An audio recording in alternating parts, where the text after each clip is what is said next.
In Montana, in the middle of the western Great Plains, a major event is taking place that represents the pride of the Native American people. Young Sioux and Cheyenne riders are preparing to take part in a reenactment of the Native American wars of the 19th century. Go to war with Custer and the cavalry. In the opposite camp, the men from the 7th U.S. Cavalry Regiment are also making their preparations. Boots and saddles! For 2 hours, the story of how the West was won will be reenacted.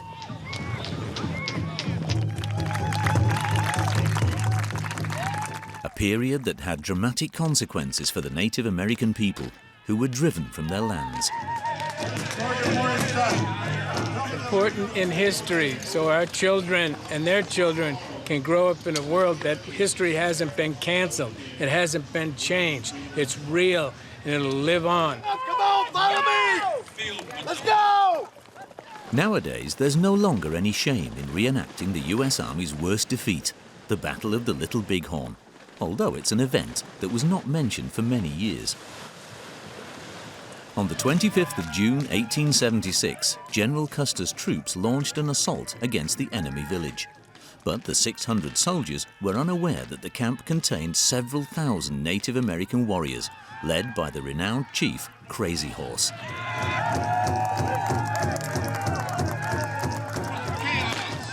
After several hours of fierce fighting, the 7th Regiment was decimated. More than 260 soldiers were killed. Okay. You get a picture of me wearing your hat, having your gun? Even though this legendary battle would be the Native Americans' last victory against the US Army, for Jack, its reenactment is the symbol of restored pride. He's going to have him take that and dance with it. I want it to keep going.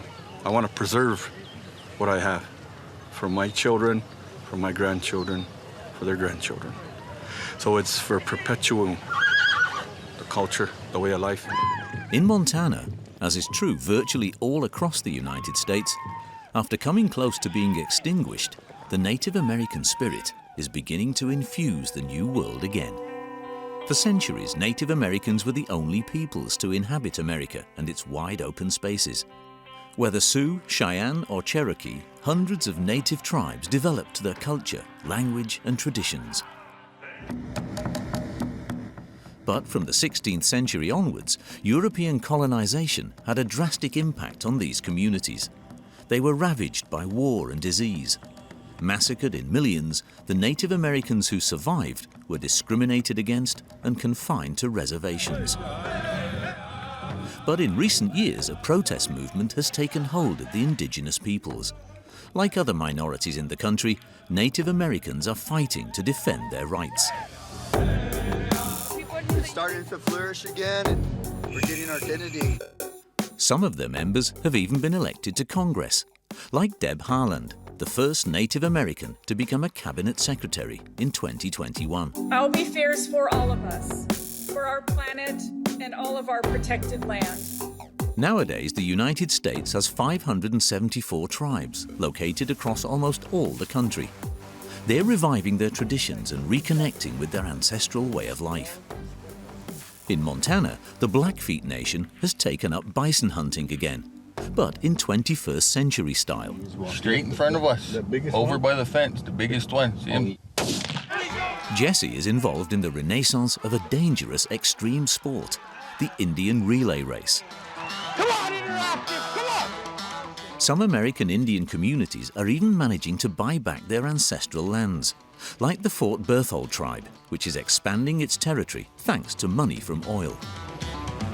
We're a little over $500 million a year in total revenues. Previously seen as second-class citizens, the 9 million Native Americans are now reconquering America.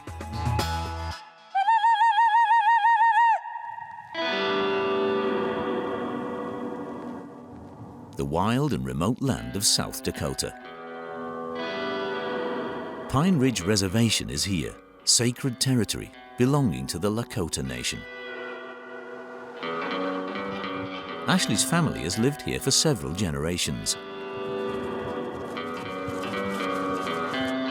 In her living room, this 35-year-old is keeping ancestral know-how alive. I feel like I grew up watching my mom make her dresses, and then she said, okay, well, you're getting older, you need to try to start making your own dresses, you know, and you're old enough, and it's a good skill to have, especially if you're serious about dancing. You need to learn how to make your stuff. In 2 days' time, Ashley will be representing her tribe at a dance competition called a Pow-wow. So she's paying careful attention to every detail to ensure that her outfit is perfect. This is a jingle dress, and these are the jingles and the cones that we dance with, and it's in Lakota we call it a sna-sna wachi, and sna-sna is the sound that it makes, the jingling sound. And the young woman has been dancing since she was a child. A passion that she's passed on to one of her 3 children. Washoshi is in 3rd grade. At 7 years old, he's already an experienced dancer. This is our bells. We use them. We use them for dancing. We put them on our ankles. Warriors used it in some battles to scare the people. You want Thunder's hair too? Yeah. Okay. Ashley is bringing up her children in the American Indian culture. So at home, she's teaching them Lakota, the language of their ancestors. How do you say Igmu. Igmu? Zin. Sigawa. Mas tinchila. Tinchila? Like this one. Zin. Today, less than 10% of the reservation's inhabitants speak this language. However, in recent years, more and more schools have been giving Lakota lessons. There's a generation now, and it's a movement that the language is coming back and that people are really wanting to learn.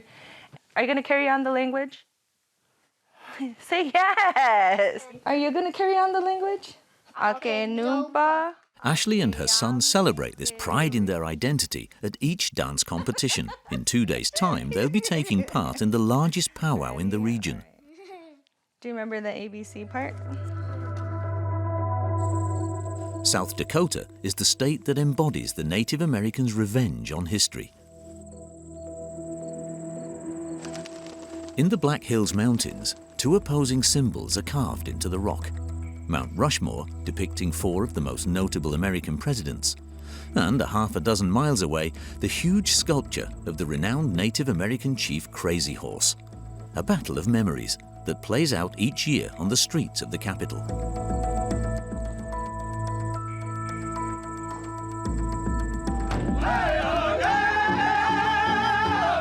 Happy Native American Day.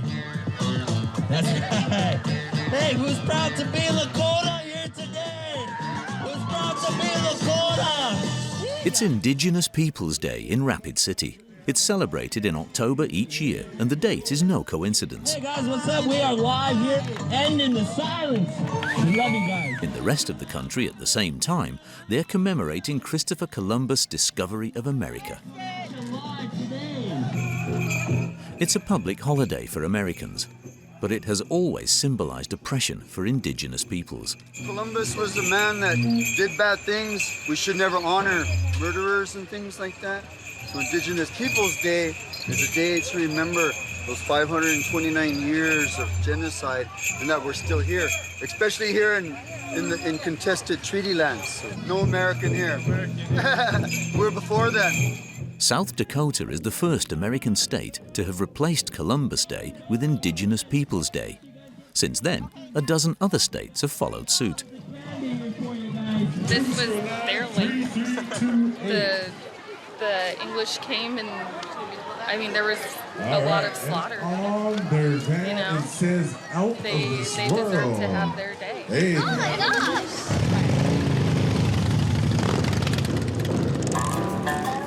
At the other end of the city, whole families are arriving from all over the country. They're coming to fly the flag for their respective tribes at the Black Hills Pow-wow, a dance competition.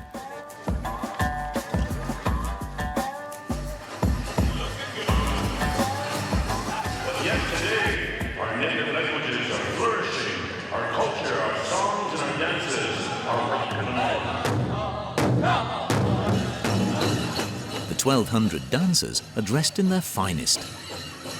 Hand-embroidered clothes, bone necklaces and headdresses made from real eagle feathers.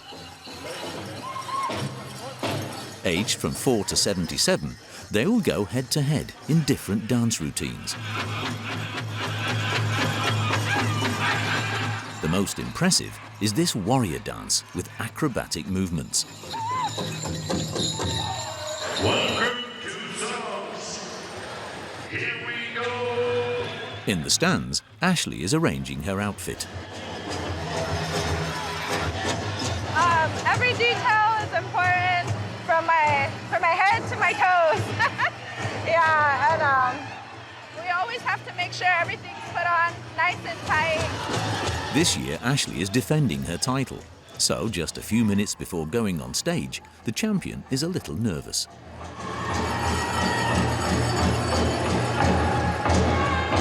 What's more challenging for me dancing this style is staying in shape, staying fit to dance the songs. The songs are about 3 to 4 minutes long, and we're dancing the whole time, and we're on our toes. Women's fancy. Right after this. Ashley is competing against some 15 participants in a dance routine known as the jingle dance.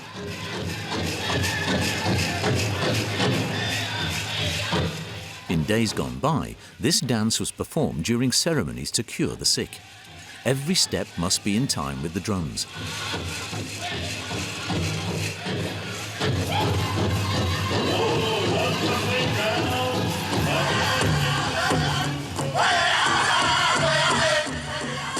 After an intense 4 minutes, Ashley can finally catch her breath. Thank you, Bad Nation.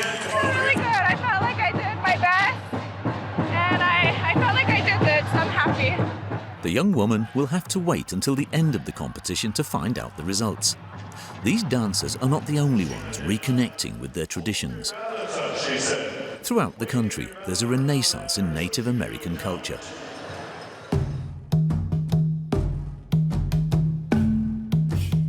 The Blackfeet Indian Reservation lies on the border between Montana and Canada. A legendary animal from the western Great Plains has reappeared on this land, the bison.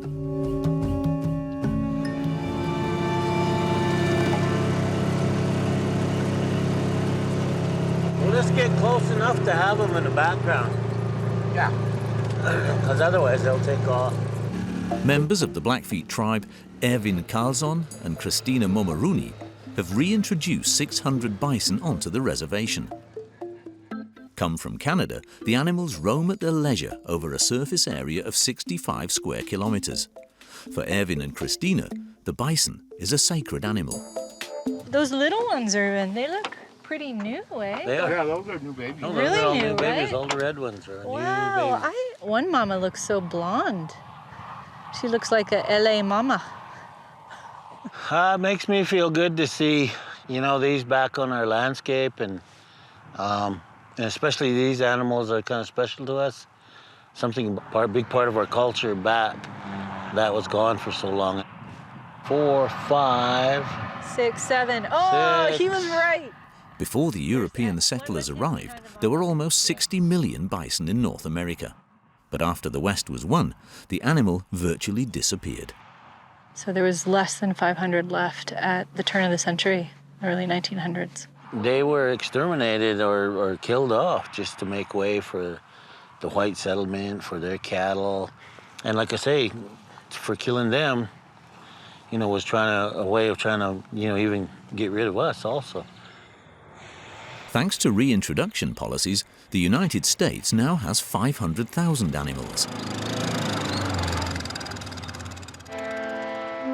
But while this huge beast is venerated and protected, once a year the community is reviving an ancestral cultural activity, bison hunting, with an educational aim to teach younger generations about the animal's importance.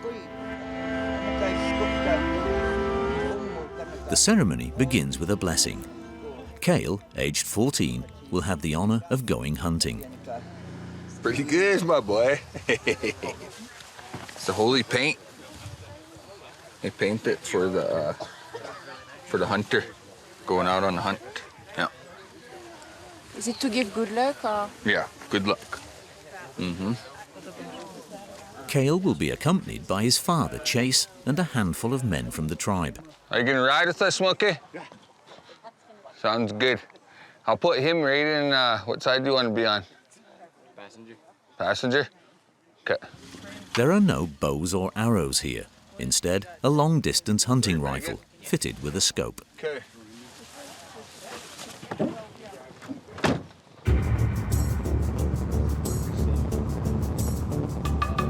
A dozen states in the USA allow bison hunting for population control.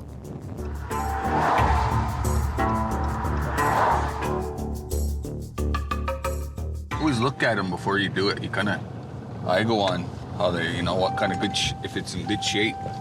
It's got a lot of fat on it. You want something that's good to eat, just like the old days. Just like the old days. Well, not quite. It's a modern way of hunting it from the pickup.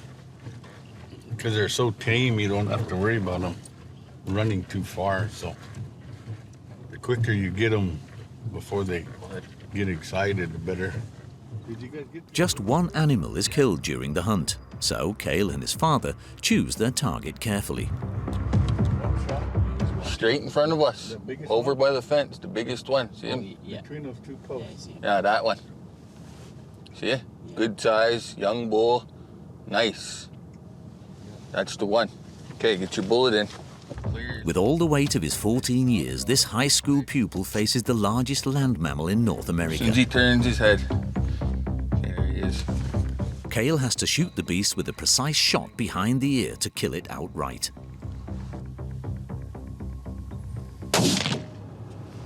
Oh, good one.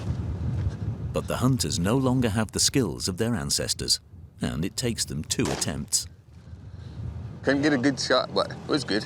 Yeah. He presented himself too. He come right up and see him. Look. Yeah. Oh, there I said, there he is. Yeah. It's awesome. Huh? I feel good because I feel like my ancestors did this before I could, and it got taken away and we couldn't do it for so long. And my grandpa and them finally brought the buffalo back, and we could finally butcher again. A great hunting trophy that weighs almost a ton. The bison is brought back to the community to be cut up.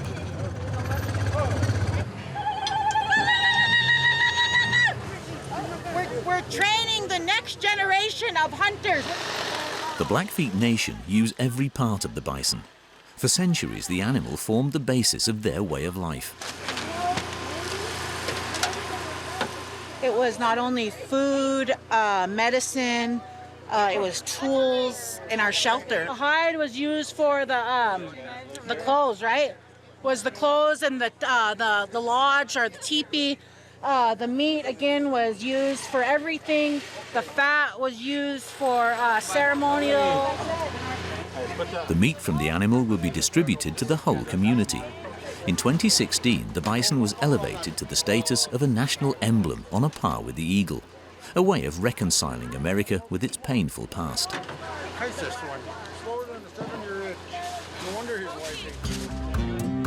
Long forbidden by the American government, indigenous cultural practices were gradually reintroduced over the course of the 20th century, like powwows, which reappeared in the 1930s. In Rapid City, South Dakota,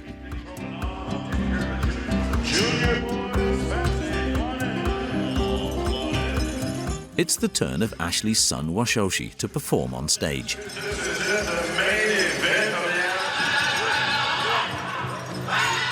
The young boy has 3 minutes to convince the jury. Washoshi is paying homage to his ancestors with this dance routine.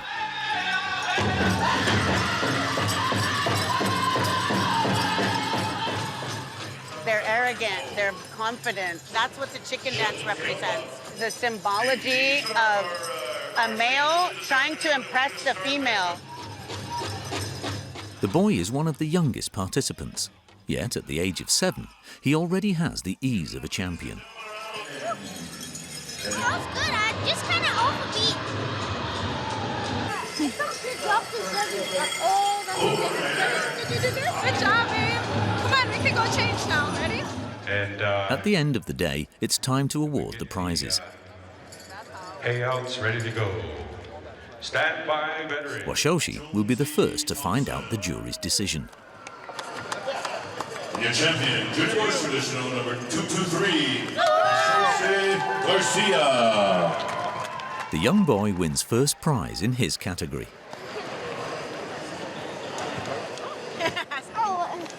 Good job, Rob. The dancer goes home with a check for $250. And above all, he's made his father proud. That's number 362, Shadeen Shabala, Blackfeet Reservation. It's all about the future generations. Yeah, you have to, so that the culture will live. The powwow is a good way to teach them how to be social. This year, Ashley has to hand over her title. However, she consoles herself with third place and a check for $700. I'm really proud. I feel so lucky and blessed to be Native American, to be indigenous, and to be Lakota. And they say that this is Lakota country. She should have got first. While the Native Americans are proudly asserting their identity nowadays, their fight doesn't stop there. They're also looking to recover their land. In Northern California, the territory is wild and not well known to tourists. 260 miles long, the Klamath River runs through the Pacific mountain ranges. It's a river whose ecosystem has long been threatened by hydroelectric dams. Molly and her husband Frankie have been fighting for years to protect this environment. Do I need a turn? No, keep going, you're good. Maybe a little the other way. To the left, yeah. Molly is the director of an environmental NGO. Frankie is the vice chairman of the Yurok tribe. The river looks amazing. Each week they come to fish for salmon here. It's our river, and we've been here since time immemorial, our ancestors. We say it's in our DNA, and everything we do is based on this river. Our fish, our management, our villages. Looks like a good fishing spot. But for some time now, the fishing has been far from great. No fish today. Nothing on this drift, but caught a stick, so we know the net's working anyway. The river level has been too low for 3 years. Drought, dams, and the water distributed to farmers are to blame. Even though we're still not catching as many fish as we would like, and we're not filling our smokehouse, we know, in the next 10 years, it's going to be better. The couple have regained a sense of hope because, thanks to their fight, the salmon are set to repopulate the river. It all began in September 2002. Almost 70,000 salmon died within a few days. The images of decomposing fish shocked California, and above all, the local tribes, who were worried about the risk of extinction. The one that was, the really core of the problem that was killing our salmon was the dams and the toxic blue-green algae. So you can see how the toxic water, how the blooms, how the algae blooms are. And then it became our mission to remove the dam. That was step one in our goal to restore the Klamath Basin. If we couldn't. Leading a group of activists, the couple would protest for years, not just in the United States, but also in Scotland, outside the premises of the company that operates the dams. Look at me, it's young, dude. 20 years of effort, and just when they thought it was over, victory.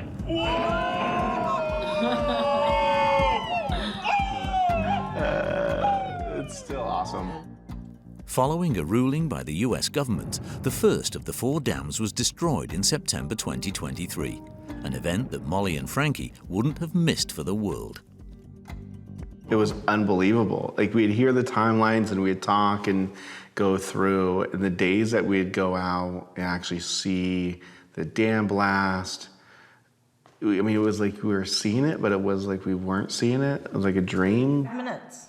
By the end of the year, the other 3 dams will be entirely dismantled. Wanted to make burgers? While the justice system has allowed the Yuroks to gradually take back control of their land, certain tribes have found another way to reconquer them, by way of millions of dollars. In North Dakota, Fort Berthold Reservation is currently buying back the plains of its ancestors, thanks to a treasure that it contains in its depths: oil.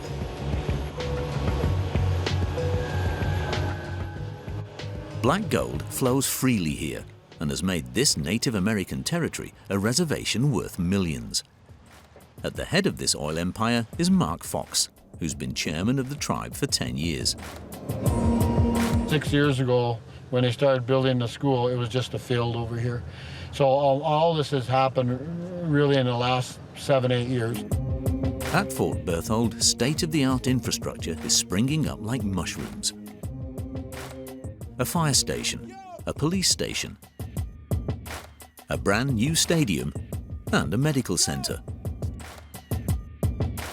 The tribe's chairman really looks after the reservation's 8,000 inhabitants. This is an example of what we're doing here. So all this is infrastructure, very costly, but very necessary. With these new constructions, Mark Fox hopes to achieve full employment in a few months' time. We're looking at a reservation that at one time had 70% unemployment. Today, they're claiming the counties that are part of this reservation only have 2.5 to 3% unemployment. I believe it's a little bit higher, probably closer to 10 to 15, but that's far better than 70%. Thanks to these projects. Looking good, looking really good. The chairman of the tribe is a man highly appreciated by his citizens. This ex-veteran has already been re-elected twice by the tribal council, the equivalent of the municipal council. Hi, young lady, how are you? From Hawaii, good to see you. Today, he's celebrating the retirement of a municipal employee. Congratulations. After 60 years of good and faithful service as a cook. An honor and privilege to be here to come in and share with Luana the reservation. We got a congratulations card, we got $200 gift cards and a $100 bill for $500 to spend any way she wants to spend, so it was welcome. But as a good tribal chief, the chairman takes the opportunity to talk up his record. Our nation is so grateful that have done so much for all of us and really made Fort Berthold one of the best places to live. We have hundreds of millions of dollars of development spread throughout. If Fort Berthold has become a new El Dorado, it's thanks to the discovery of a huge shale gas field in 2006. The reservation has experienced an oil boom. It now has just under 3,000 wells, and the Native American community collects $40 million a month in oil revenue.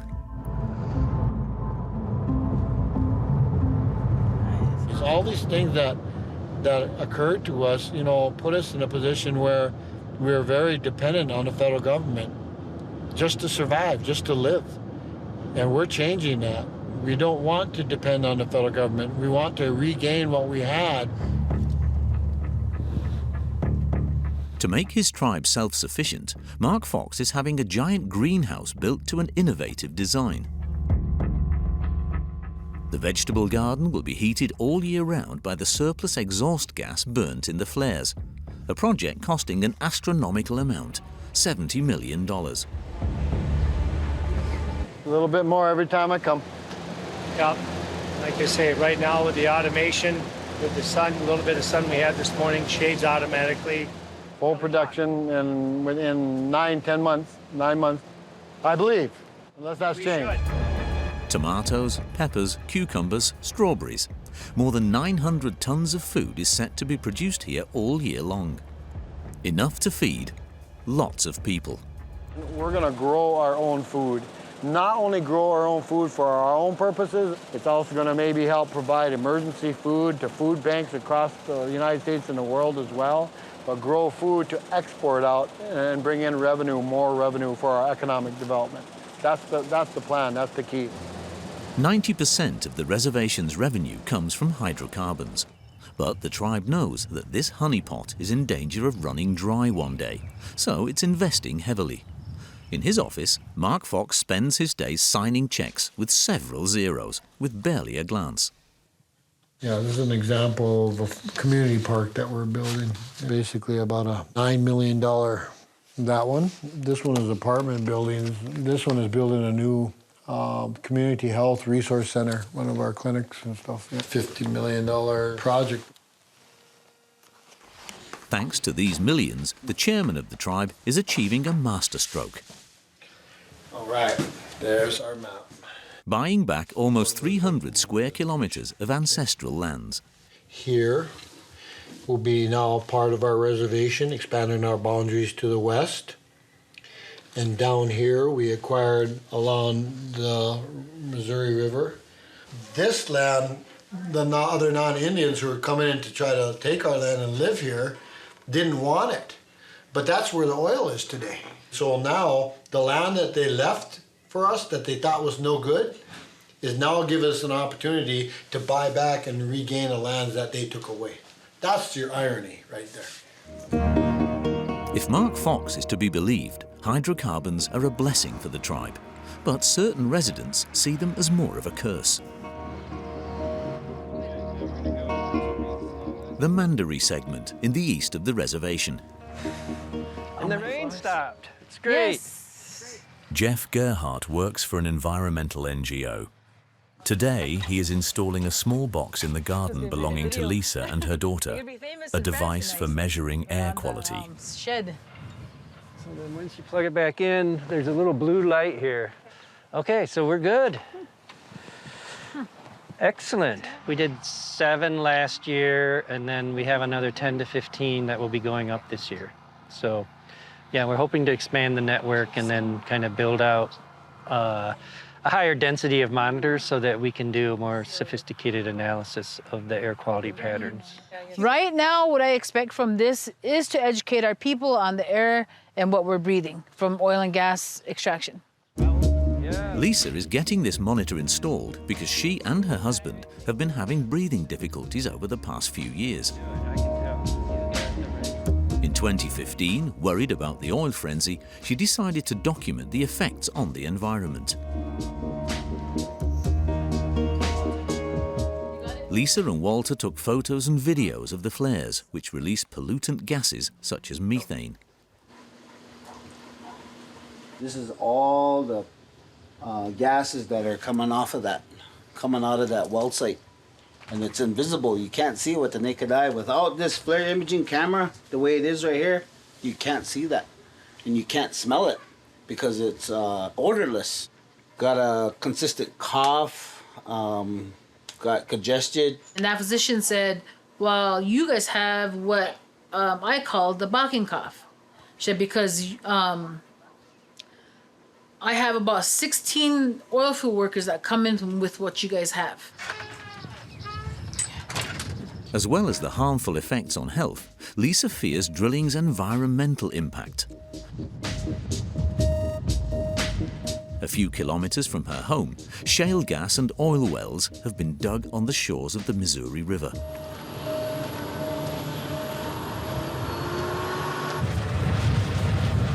Okay, there you go.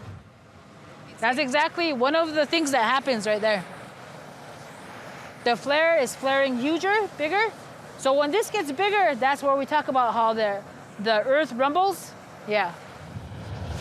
There's wells all throughout the shoreline here. So what it is that they're drilling under the lake bed. So if anything happens, you know, it's going to be the first thing to impact. And what we do up here flows downstream and we impact everybody else downstream. Lisa fears there will be an oil spill and criticizes elected officials for turning a blind eye to the negative impacts of the oil miracle. She's worried for the generations to come. Well, I'm not saying it's a bad thing. I know it's improved a lot of our people's lives. We're no longer poor. So we're paying a price with our lives for oil and gas. So everything that the Mother Earth provides for us, the water, the soil, the air, we're giving that all up for money. Last July, Lisa and Walter won their first victory. An oil group was found guilty of excessive greenhouse gas emissions in the reservation. It will have to pay a historic fine of over $240 million. While the Fort Berthold tribe is getting rich thanks to oil, in the rest of the country, Native Americans remain the most marginalized group. Pine Ridge Reservation in South Dakota is one of the poorest areas in the country.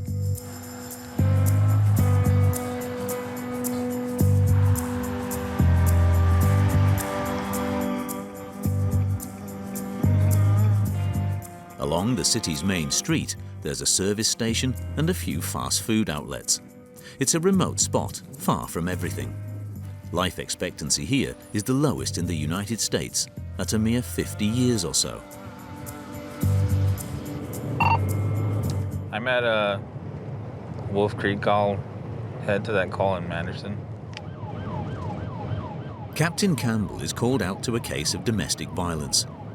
On Native American reservations, while crimes come under the jurisdiction of the federal authorities, the tribal police is responsible for misdemeanors and minor offenses.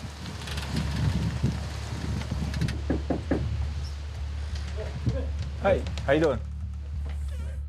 This is the man who contacted the police. His son is drunk and has threatened to hit him. What the fuck is this fucking shit going on right here? You just drinking today? The man refuses to answer. He knows that by drinking alcohol, he's committed an offense. Give me my fucking boots. Come on. Give me your boots. Because selling and consuming alcohol have been prohibited since the reservation was created in 1889. This legislation is virtually unique in the United States. Because it's alcohol related and alcohol is illegal, then we probably respond more to stuff like that than anybody else. Introduced with the arrival of European settlers, alcohol continues to ravage Native American communities. Here, 80% of the population suffers from alcoholism. It was to fight this scourge that this former Marine changed his uniform 15 years ago. I want to make a difference to be a cop. People like to bash. I was like, oh, well, you're not going to make a difference. You know, you could be Superman, you're not going to make a difference. But you can come to work every day and do your job and make a difference for maybe 1 or 2 people in their life on that day. You're not just here to arrest people and take people to jail all the time, but we have a job to do, but we want to help out in the community and be a part of the community as much as we can.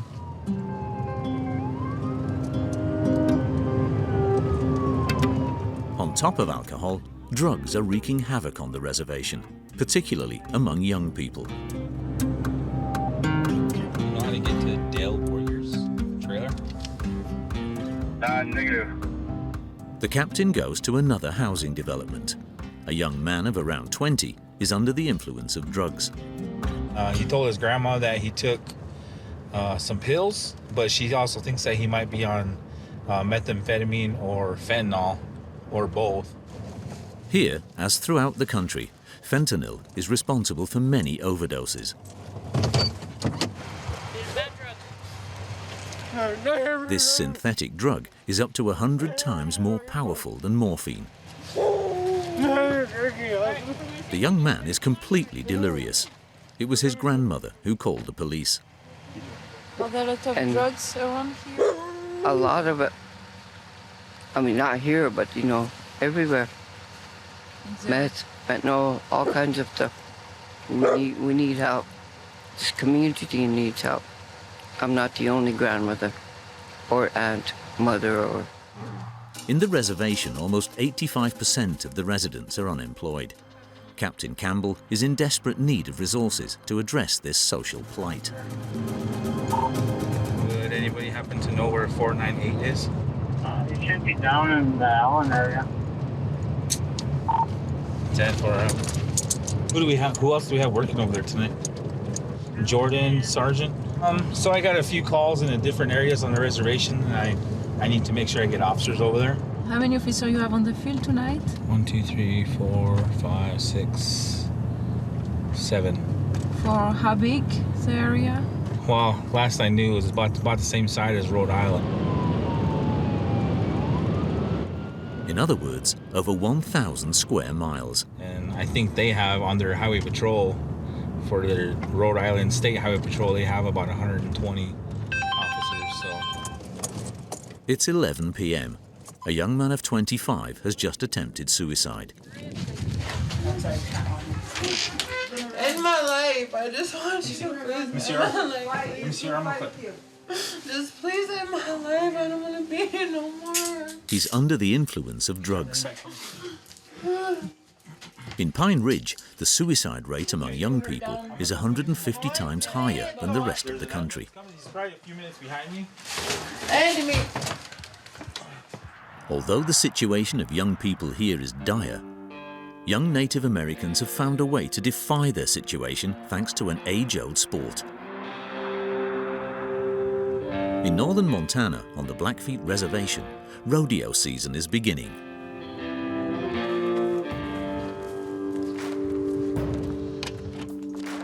In the Carlson family, Tony, come get behind this guy. they've been riders from father to son for 5 generations. Tony, age 47, and his son Jesse, age 20, are preparing for the biggest competition in the region, which is being held tomorrow on this racetrack.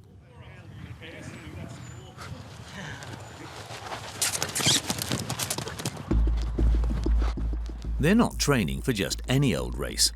They practice an extreme sport called Indian relay.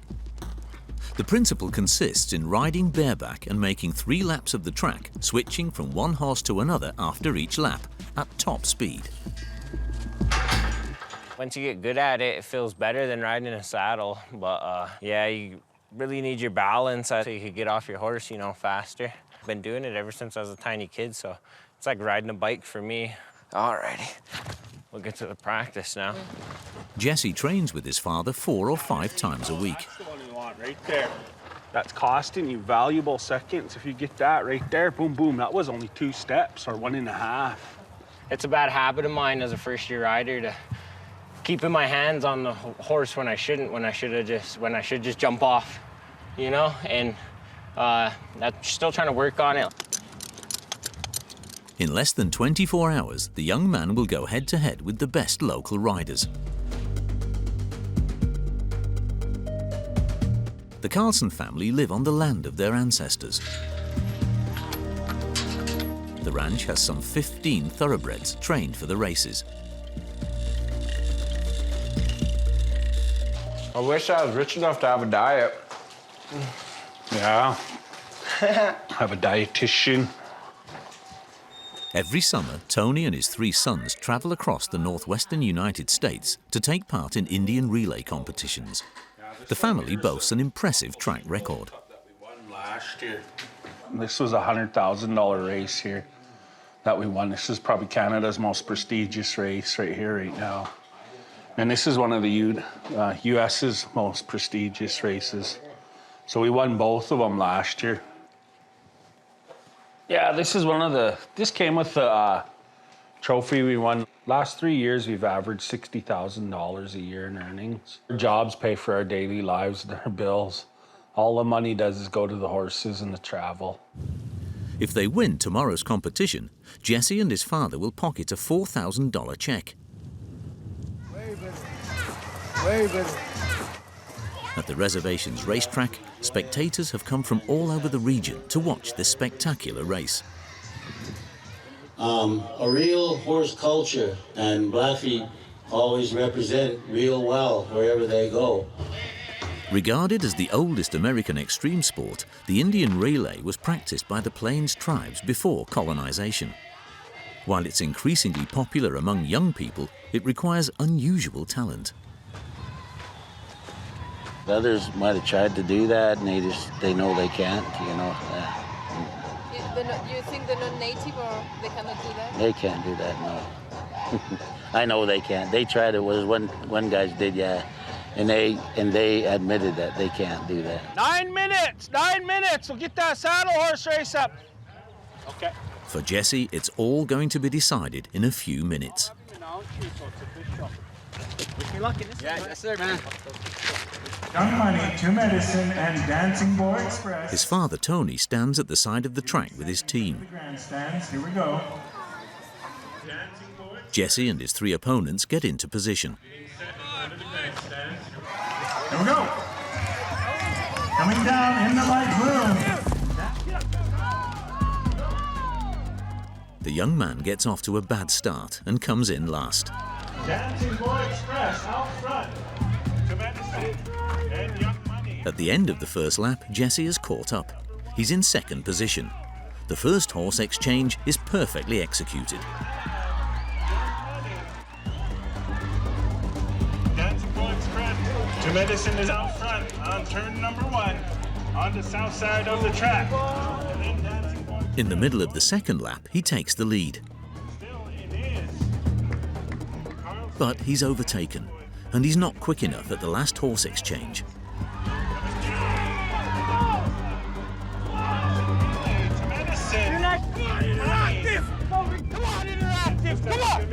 Coming into the final turn, Jesse makes a comeback.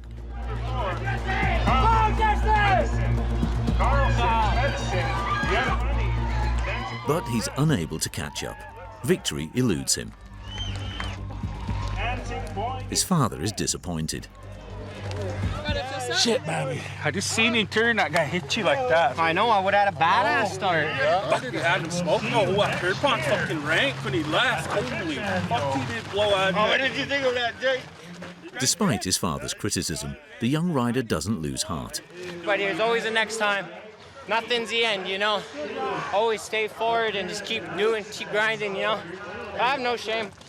Jesse and Tony can console themselves with going home with a $1,400 prize. In Seattle, Washington State, an American Indian has found another way to assert his identity by turning art into a business.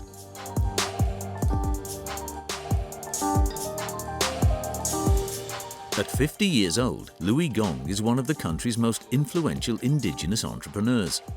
For this former educator, it all began with a few pen strokes on his trainers. So I started off as an artist just drawing on Vans and Converse materials. But I was shocked when, like, the very first pair of shoes that I did, when I wore them to work after creating them, my coworkers like, man, those are amazing. Where'd you get those? And how can I get a pair? And that was really the foundation of 8th Generation. In 2008, Louis founded his brand specializing in making wool blankets which are widely used by Native Americans. One of them would be seen all over the world. This is the October 2023 issue of British Vogue, and it features the amazing Lily Gladstone, star of Killers of the Flower Moon, Leonardo DiCaprio, and the Coast Salish pattern blanket, which I designed. I think what's really important is the increase in capacity of Indigenous people to control their own art, to make their own money. It's an exercise in sovereignty. Born into a poor family on a reservation, this entrepreneur never imagined that one day he would be so successful. He also owes his success to the city of Seattle. 7 in 10 Native Americans in the United States live in an urban environment. It was a great place to be an Indigenous artist because there's tremendous supportive tribal communities in the area. The non-Native nonprofit institutions are very supportive, and so there were a lot of ways for me to get a foothold in Seattle that wouldn't have been available to me had I been in some city in the Midwest, for example. With its buzzing cultural scene, Seattle is one of the country's most dynamic cities. Louis has successfully established himself as an unstoppable businessman, particularly thanks to his city center boutique. Hey. Hey, Louis, how are you? Oh, I'm good. How are you? Good to see you. Hi. It's been so long. Can I hug? Yeah. It's good to see you. Hello. Good. Welcome. See, there's a lot of new stuff. It's changed so much.